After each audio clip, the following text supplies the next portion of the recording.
I'm Sharon Ross. I'm a character designer, and that means I do the visual representation of a character from a story.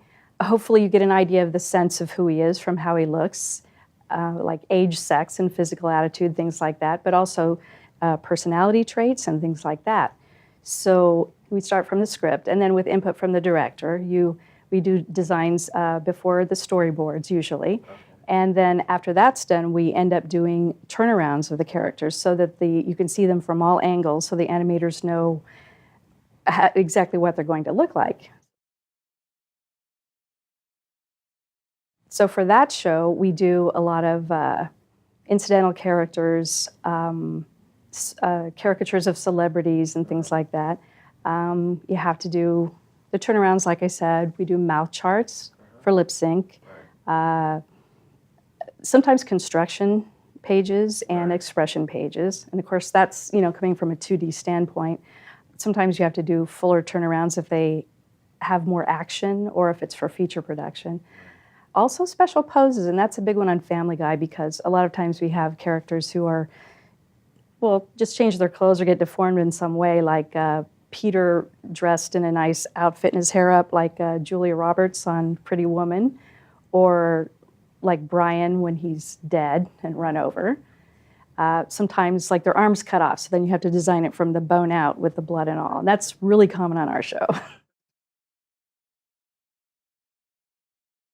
My first job in animation was at Klasky Chupo. I worked on Real Monsters, which was really fun. It was a good place to start because they were quick to hire inexperienced people at that time, and you could work with the more experienced and very talented animators they had there. On my first day there, an award-winning animation director, although I didn't know it at the time, asked me if I knew how to turn characters. And I said, yeah, sure. And then I had to go back to my seat and quickly learn how to do that by looking at all the stuff that they had there they'd done in the past. And that's not really the way I'd recommend doing it, but that's how it happens sometimes. I do a lot of freelance, and a lot of that involves Family Guy promotional artwork for magazines and articles, mobile games, things like that. And I've done a lot of products, books, greeting cards over the years. But my main focus right now is children's books, children's picture books. I'm working with an author right now, and I really like that. That's especially great because I get to be involved in the story part of it. I enjoy the complete freedom in developing the style in which I want to work, and I'm really enjoying that. For me, that kind of started way back. My first job out of college was at Hallmark Cards, and as a person from a small town in Kansas, it was kind of the most immediate opportunity. And a lot of the projects there involved licensed characters, so that led me to my job at Disney. There, it was very important for me to learn how to draw in the Disney style and keep the characters consistent. So that's a very important part of animation. Right. So that helped me transition into animation.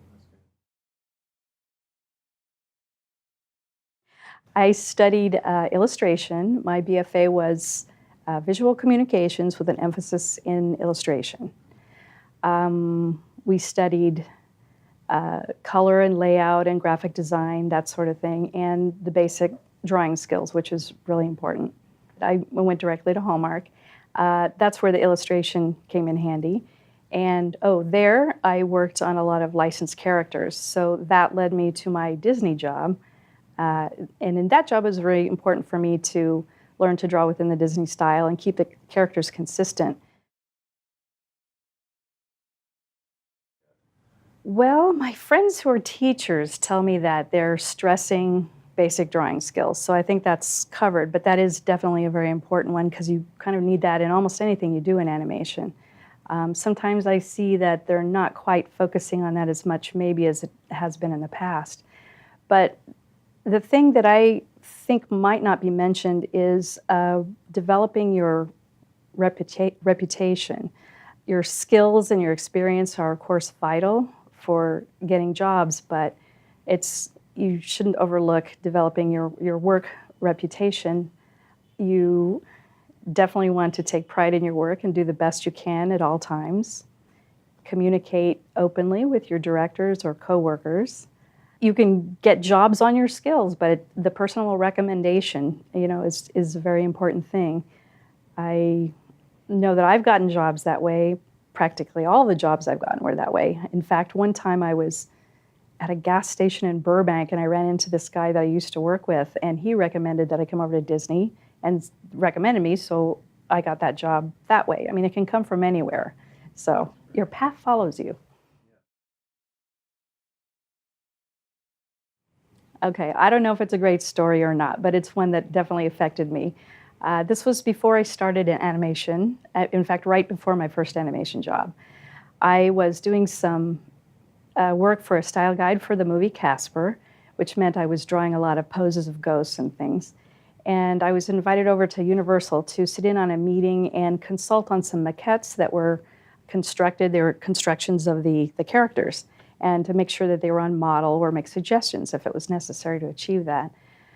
So Steven Spielberg was in the movie, and this was, he was having a really good career at the time, and the creator of Casper and some other people like myself, some producer types, that sort of thing, and the girl who brought me a cappuccino, I remember that.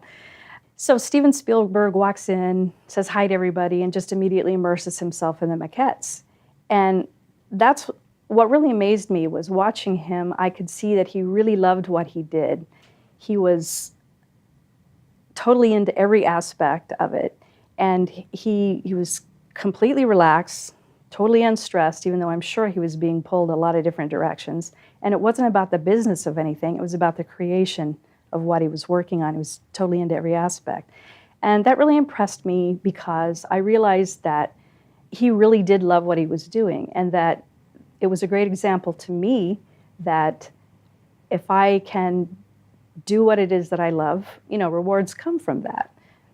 And not only that, but to love what you're doing when you do it, because that's where happiness comes from too. Well, I do try to keep up on new software, because the mechanics of creating are changing all the time. I sometimes take classes and learn new things, or brush up on things that I've just kind of started on before. Well, for me, we were working with animation paper and pencils, and then all of a sudden, just overnight, we put that away, brought out the Cintiqs, and started drawing there. And on my crew, we use Photoshop. So it was a change, but honestly, I think it was a change for the better. I mean, not only are you saving trees in that way, but it's easy to, when you're in production, to alter things very quickly. So I kind of enjoy that.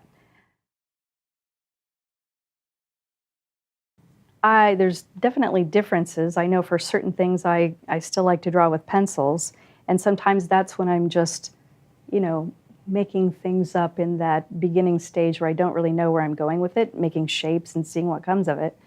But, I tend to kind of do that a little bit on the Cintiq as well. I'm not sure how critical it is, really.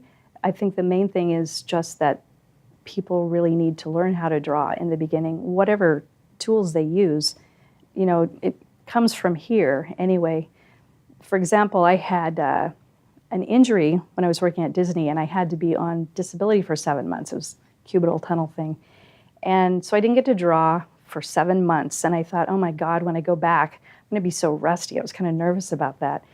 But the whole time I had been thinking about things. And so when I returned to work, I actually drew better than I did before I left. It's not from the hands.